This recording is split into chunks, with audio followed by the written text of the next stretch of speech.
ಮೈಸೂರು ಜಿಲ್ಲೆ ಸಾಲಿಗ್ರಾಮ ತಾಲೂಕಿನ ಲಕ್ಷ್ಮೀಪುರ ಗ್ರಾಮ ಪಂಚಾಯಿತಿ ವ್ಯಾಪ್ತಿಯ ಬೇವನಹಳ್ಳಿ ಗ್ರಾಮದಲ್ಲಿ ಈಗ ಅಕ್ರಮ ಗಣಿಗಾರಿಕೆಯದ್ದೇ ಸದ್ದು.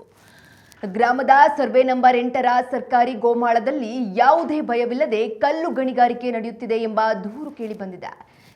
ಸಾಲಿಗ್ರಾಮ ಕೃಷ್ಣರಾಜನಗರ ಮುಖ್ಯ ರಸ್ತೆಯ ಕೊಗಳತೆ ದೂರದಲ್ಲೇ ಈ ಅಕ್ರಮ ನಡೆಯುತ್ತಿದ್ದರೂ ಯಾರು ಕೇರ್ ಮಾಡ್ತಿಲ್ಲ ಅನ್ನೋದು ಸಾರ್ವಜನಿಕರ ಆಕ್ರೋಶಕ್ಕೆ ಕಾರಣವಾಗಿದೆ.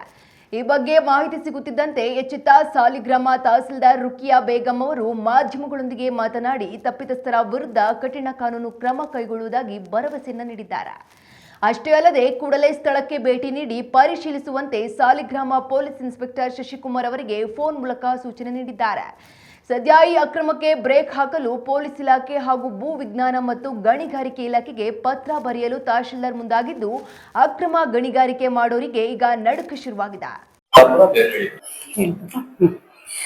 ಸರ್ಕಾರಿ ಗೋಮಾಳ ಸರ್ವೆ ನಂಬರ್ 8 ಬೈಲಾಪುರ ಗ್ರಾಮದಲ್ಲಿ ಕಲ್ಲು ಗಣಿಗಾರಿಕೆ ಅಕ್ರಮವಾಗಿ ಅವರು ಮಾಡ್ತಾ ಇದ್ದಾರೆ. ಇದಕ್ಕೆ ಸಂಬಂಧಪಟ್ಟಂಗೆ ನಾವು ಮೈನ್ಸ್ ಅಂಡ್ ಜುವಾಲಜಿ ಅವರು ಡಿಪಾರ್ಟ್ಮೆಂಟ್ ಅವರಿಗೂ ಸಹ ನಾವು ಕಂಪ್ಲೇಂಟ್ ಮಾಡಿದೀವಿ.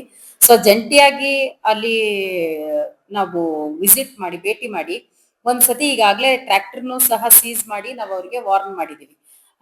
ಈಗ ಮತ್ತೆ ಯಾರು ಇಲ್ದೇ ಇರೋಂತ ಸಂದರ್ಭಗಳಲ್ಲಿ ಅವರು ಮಾಡ್ತಾ ಇದಾರೆ ಅಂತ ನಮ್ ಗಮನಕ್ಕೆ ಬಂದಿದೆ. ಇದನ್ನ ಪೊಲೀಸ್ ಅವರಿಗೆ ಇಂಟಿಮೇಟ್ ಮಾಡಿ ತಕ್ಷಣ ಅದನ್ನ ನಿಲ್ಲಿಸುವಂತ ಕ್ರಮವನ್ನ ನಾವು ತಗೊಳ್ತೀವಿ.